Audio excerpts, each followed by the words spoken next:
right after simply washing my face with only water and then placing a few drops of petitgrain essential oil onto my towel and just letting that sit on my face, like in the steam. Oh, it felt so good, guys.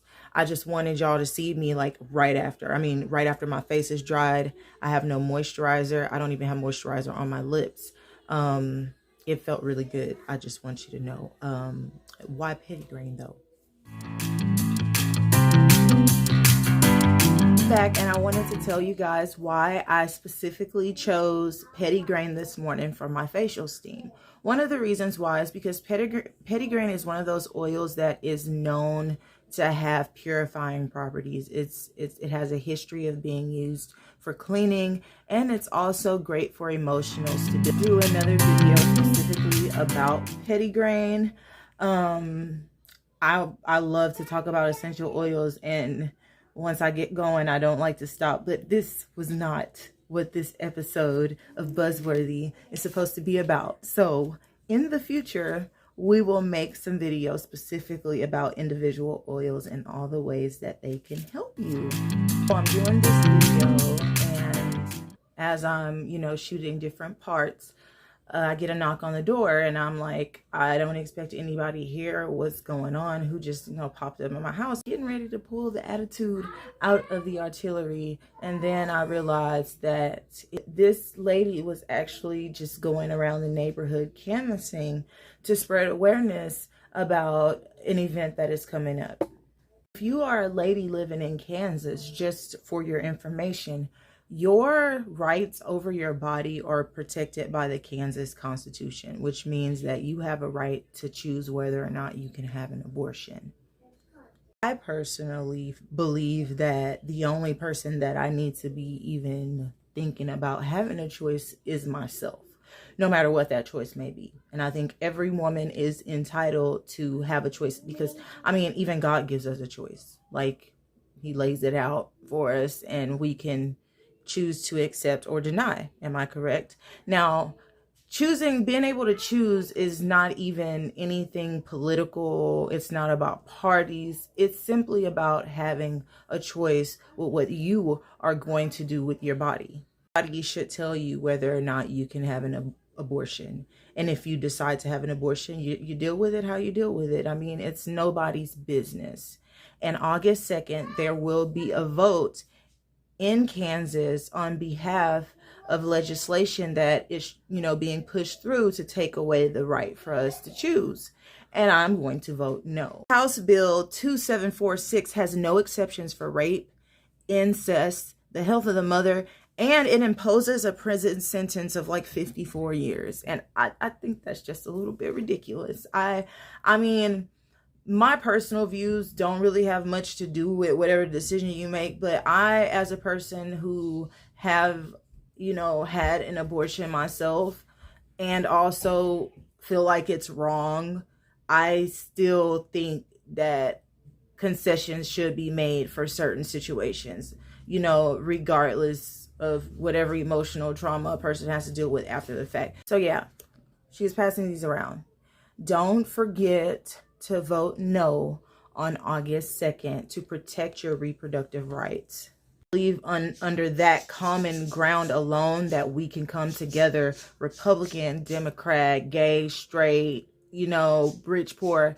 It is about our choices as individuals. And that is the very thing that this country was established on, was being able to do things on your own and be able to decide for yourself. And we don't want that to be taken away so that our government can tell us what we can and cannot do with our bodies, because that is just too invasive.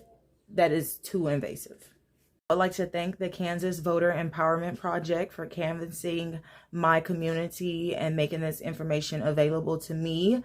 And I'm happy to share it with you guys. So when you get a chance, just look them up and see what other issues they might be talking about that might be, germane to you in your life. I remember like going through all of these videos that I was trying to compile together, and I was like, oh my gosh, like you are so long-winded, like you need to be more precise with your words. And then I was like I was like, dang, words got hella baggage, right? And then I stayed there for a little minute on baggage, and I really, you know, ruminated on the word a little bit. You know, I like words.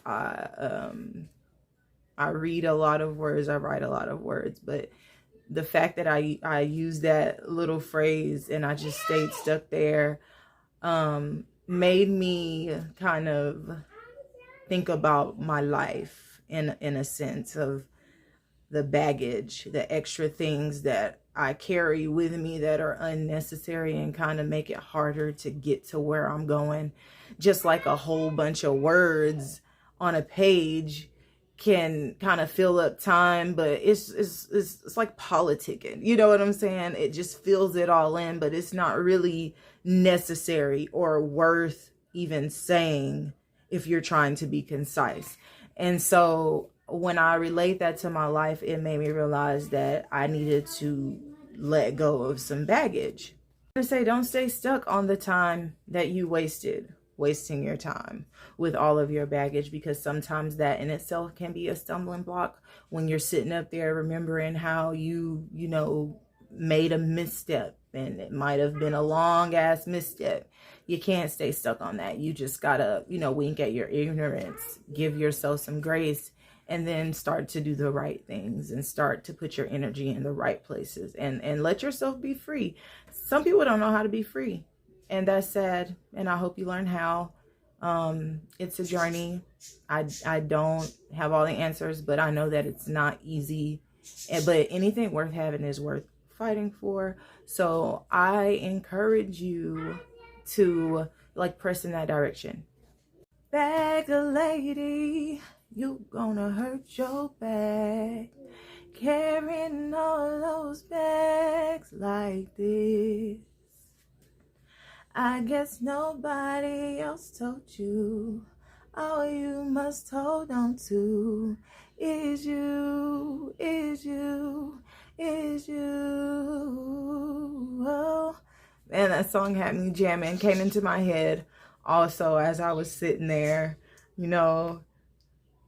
Damn, a pack like